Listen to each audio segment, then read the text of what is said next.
ನಮಸ್ಕಾರ ಸ್ನೇಹಿತರೆ, ನಾನು ನನ್ನ ಕೈಯನ್ನು ಮುಚ್ಚಿಕೊಂಡಿದ್ದೇನೆ.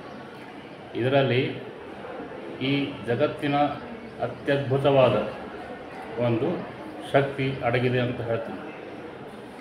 ಯಾರಾದರೂ ಪ್ರಶ್ನೆ ಮಾಡಬಹುದು, ಈ ಅತ್ಯದ್ಭುತವಾದ ಶಕ್ತಿ ಯಾವುದು ಅಂತ.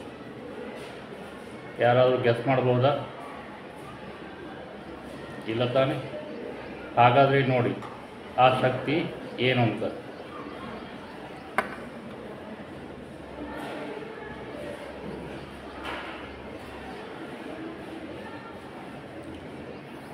ಇದೇನಿದು ಖಾಲಿ ಕೈ ತೋರಿಸ್ತಾ ಇದ್ದೇನೆ ಅಂತ ನಿಮಗೆ ಆಶ್ಚರ್ಯ ಆಗ್ಬೋದು. ಹೌದು ಗೆಳೆಯರೆ, ನನ್ನ ಕೈಯಲ್ಲಿ ಏನೂ ಇದ್ದಿದ್ದಿಲ್ಲ. ಆದರೆ ಒಂದು ಶಕ್ತಿ ಇದೆ ಅಂತ ಹೇಳಿ ಈ ರೀತಿ ಕೈಯಲ್ಲಿ ಏನೂ ತೋರಿಸದೇ ಇರುವುದು ಮೋಸ ಅಂತ ಒಂದು ಕ್ಷಣಕ್ಕೆ ಅನ್ಬೋದು. ಆದರೆ ಇದರ ಹಿಂದೆ ನನ್ನ ಒಂದು ಉದ್ದೇಶವನ್ನು ನೀವು ಅರ್ಥ ಮಾಡಿಕೊಂಡ್ರೆ ಅದು ಮುಂದಿನ ಭವಿಷ್ಯಕ್ಕೆ ಅನುಕೂಲ ಆಗುತ್ತೆ ಅಂತ ಈ ಒಂದು ವಿಡಿಯೋ ಮಾಡ್ತಾಯಿದ್ದೀನಿ. ಇಲ್ಲಿ ನಾನು ಈ ಒಂದು 2024ನೇ ಇಸ್ವಿಯ ಪರಿಸರ ದಿನದ ಅಂಗವಾಗಿ ಒಂದು ವಿಚಾರವನ್ನು ತಮ್ಮ ಮುಂದೆ ಪ್ರಸ್ತುತಪಡಿಸಲಿಕ್ಕೆ ತಮ್ಮ ಮುಂದೆ ಬರ್ತಾಯಿದ್ದೀನಿ. ಮೊದಲನೇದಾಗಿ ನಾನು ಮಣ್ಣಿನ ಒಂದು ಮಹತ್ವವನ್ನು ಇಲ್ಲಿ ಹೇಳಲಿಕ್ಕೆ ಇಚ್ಛೆ ಪಡ್ತೀನಿ. ನನಗೆ ತಿಳಿದ ಮಟ್ಟಿಗೆ 4 ಅಂಶಗಳನ್ನು ಇಲ್ಲಿ ನಾನು ಹೇಳಲಿಕ್ಕೆ ಪ್ರಯತ್ನ ಪಡ್ತೀನಿ.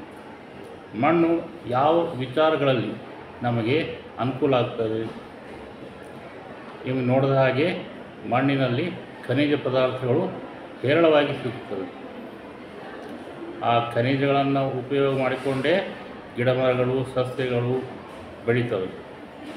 ಆ ಗಿಡಮರಗಳು ಸಸ್ಯಗಳು ಮುಂದೆ ದೊಡ್ಡದಾಗಿ ನಮಗೆ ಆಮ್ಲಜನಕವನ್ನು ನೀಡುತ್ತವೆ. ಅದೇ ಆಮ್ಲಜನಕ ನಮ್ಮ ಜೀವನಾಡಿಯಾಗಿದೆ.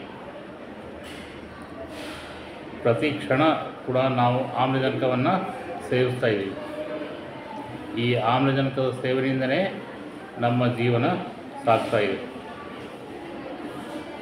ಆಮ್ಲಜನಕ ನಮ್ಮ ಬದುಕಿನ ಒಂದು ಆಸ್ತಿ ಅಂತ ಹೇಳ್ಬೋದು. ಇದಲ್ಲದೆ ನಾವು ವಾಕಿಂಗ್ ಹೋಗ್ಬೋದು, ಅಥವಾ ರನ್ನಿಂಗ್ ಆಗಿ ಹೋಗ್ಬೋದು, ಅಥವಾ ಬೆಳಗ್ಗೆ ಹೊತ್ತಿನಲ್ಲಿ ಜಾಗಿಂಗ್ ಹೋಗ್ಬೋದು. ಯಾವುದೇ ಒಂದು ವಿಚಾರಕ್ಕೆ ಹೋಗಿ ನಾವು ಹೋಗಬೇಕಾದ್ರೆ ಬರಿಗಾಲಿನಲ್ಲಿ ಹೋಗಿ ಅಂತ ಕೆಲವರು ಹೇಳ್ತಾರೆ. ಹೌದು ಸ್ನೇಹಿತರೆ, ಬರಿಗಾಲಲ್ಲಿ ವಾಕಿಂಗ್ ಅಥವಾ ಜಾಗಿಂಗ್ ಹೋದರೆ ನಮಗೆ ಆ ಸಂದರ್ಭದಲ್ಲಿ ಮಣ್ಣಿನ ಅಂಶವು ಕಾಲಿಗೆ ತಗಲಿ ಸಾಕಷ್ಟು ಪ್ರಯೋಜನಗಳು ದೊರಕುತ್ತವೆ. ಆ ಮಣ್ಣಿನ ಅಂಶ ನಮ್ಮ ಕಾಲಿಗೆ ತಗಲಬೇಕು. ಮಣ್ಣಿನಲ್ಲಿ ಇರ್ತಕ್ಕಂಥ ಸಣ್ಣ ಸಣ್ಣ ಕಣಗಳು ನಮಗೆ ಕಾಲಿನ ಪಾದದ ಕೆಳಗೆ ಆಕ್ಯುಪಂಕ್ಚರ್ ಆಗಿ ಕಾರ್ಯನಿರ್ವಹಿಸಿ ನಮ್ಮ ರಕ್ತ ಸಂಚಾರವನ್ನು ಊರ್ಜಗೊಳಿಸುತ್ತದೆ. ಹಾಗೆಯೇ ಮಣ್ಣಿನ ಶಕ್ತಿ ನಮ್ಮ ದೇಹಕ್ಕೂ ಕೂಡ ಒದಗಿ ಬರುತ್ತದೆ. ಹಾಗಾಗಿ ಬರಿಗಾಲಲ್ಲಿ ವಾಕಿಂಗ್ ಅಥವಾ ಜಾಗಿಂಗ್ ಮಾಡುವುದು ಉತ್ತಮ ಅಂತ ಕೆಲವರು ಹೇಳ್ತಾರೆ. ಇದೇ ಮಣ್ಣಿನಲ್ಲಿ ನಾವು ದವಸ ಧಾನ್ಯಗಳನ್ನು ಬೆಳೆದು ಹಣ್ಣುಗಳನ್ನು ಬೆಳೆದು ನಮ್ಮ ಆಹಾರ ವ್ಯವಸ್ಥೆಯನ್ನು ಕೂಡ ಈ ಮಣ್ಣು ನಮಗೆ ಮಾಡಿಕೊಡುತ್ತದೆ. ಇದು ಅಲ್ಲದೆ ನಾವು ಜೀವನ ನಡೆಸುವುದು ಎಲ್ಲಿ? ಈ ಭೂಮಿಯ ಮೇಲೆ. ಈ ಭೂಮಿ ಮಣ್ಣಿನ ಒಂದು ಪದರಾಗಿದೆ. ಅಂದರೆ ಈ ಮಣ್ಣು ನಮಗೆ ಒಂದು ನೆಲೆಯನ್ನಾಗಿಯೂ ಕೂಡ ಕಾರ್ಯನಿರ್ವಹಿಸುತ್ತದೆ. ನಮಗೆ ಇದು ನೆಲೆಯಾಗಿ ಒಂದು ಮನೆಯನ್ನು ಮಾಡಿಕೊಡುತ್ತದೆ. ಹಾಗಾಗಿ ಈ ನೆಲೆಯನ್ನು ಉಳಿಸಿಕೊಳ್ಳುವುದು ನಮ್ಮ ನಿಮ್ಮೆಲ್ಲರ ಕರ್ತವ್ಯ. ಧನ್ಯವಾದಗಳು.